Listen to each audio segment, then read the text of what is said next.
Bonsoir, le bijou. Bon, je suis le rose beef de service de la troupe. Les autres croient qu'ils font de la discrimination positive en invitant quelqu'un encore plus blanc qu'eux.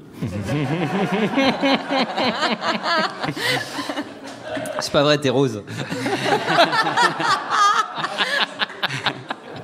Bon, ça fait 19 ans maintenant que je travaille mon bronzage à Toulouse.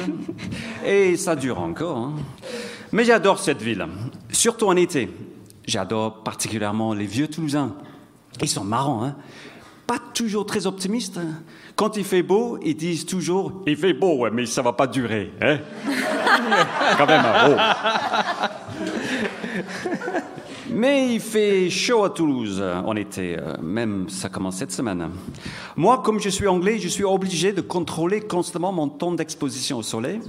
Bah oui, ça peut être dangereux.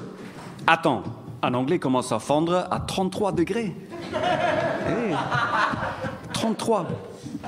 Et ici, dans la rue, tu as autant de thermomètres que d'horloges. Toujours au-dessus des pharmacies, en train de clignoter. Tout le monde veut savoir la température tout le temps. Tiens, 24, waouh, 31. Maintenant, on a même accès sur les iPhones. En fait, si tu ne trouves pas de thermomètre dans la rue, tu peux carrément demander à un passant « Excusez-moi, est-ce que vous avez la température, s'il vous plaît ?» 33. Déjà? Merde, il faut que je rentre.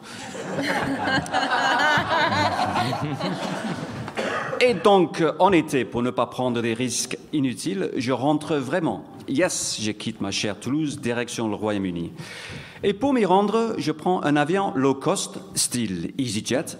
Ah oui, c'est beaucoup moins galère que Difficult Jet.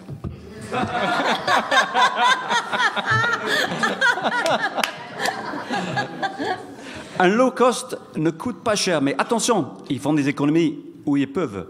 La personne qui enregistre tes bagages à l'aéroport, c'est la même personne qui t'accueille dans l'avion et qui te sert le café à bord. La même personne fait tout, quoi. C'est comme quand j'étais à l'école, ma prof principale, Miss Wilkins, était aussi ma prof de dessin. Elle jouait du piano à l'assemblée et elle vendait même du shit à la récré. Bon, c'était un autre niveau à Liverpool. Hein. Non, c'est pas comme ça à Toulouse. Une fois, c'était avec Ryanair, je crois, en plein vol. J'ai dit à l'hôtesse qui me servait le café, « Encore vous?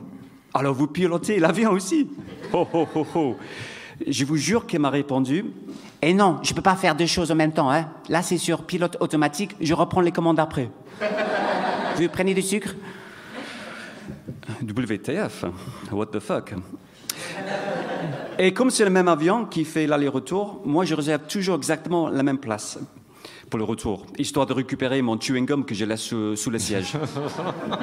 Bah oui, je le colle sur les gilets de sauvetage. C'est quoi, gilet? Gilles. C'est qui, Gilles? Mais quand enfin j'arrive là-bas, au bled, mon bled, le problème c'est que mon cerveau reste bloqué en mode toulousain. Et je ne peux pas l'éteindre. Donc, il faut que je fasse attention à ne pas faire la bise à mes potes. Ça ne se fait absolument pas là-bas, même entre homo. Ben oui, on est coincé à ces points. Sinon, en mode toulousain, au resto, j'ai fait des réflexions style « Non mais quoi, qu'est-ce qu'on mange là? Attends, c'est dégueulasse. » Arrête, on n'est plus à Toulouse. Si on me sert un verre de rouge, ma première réaction c'est « Oh là là, c'est vin, non mais c'est pas terrible quoi, c'est de la piquette, il n'y a même pas l'année marquée, ni le cépage, et le pouchon c'est en plastique. Arrête !» Au pub, si je commande un demi, mes potes disent « Quoi, un demi? Mais qu'est-ce qui t'arrive? Prends une pinte, PD. » Et si je me cogne contre quelqu'un dans la rue, là-bas, je ne dis plus « sorry », mais plutôt « eh oh, tu peux pas faire gaffe, pauvre con !» Franchement, les gens, je vais t'en coller une. Finalement, se trouver entre deux pays, c'est comme être deux personnes à la fois. C'est comparable à la schizophrénie. Je suis Dr. Jekyll et Monsieur Hyde. Mais c'est bien la vie à deux. Au moins, je ne me sens jamais seul. D'ailleurs, je me fais suivre et depuis que je prends mon traitement, nous nous sentons très bien. Et j'ai toujours hâte de revenir à Toulouse après les grosses chaleurs et de redevenir français. Mais j'ai toujours du mal à prononcer un certain mot, un mot qui cache tout et que tous les Français connaissent et détestent profondément. Et oui, la rentrée. Ah non, rassurez-vous, C'est loin dans au moins 3 mois. Vive les grandes vacances! Oui!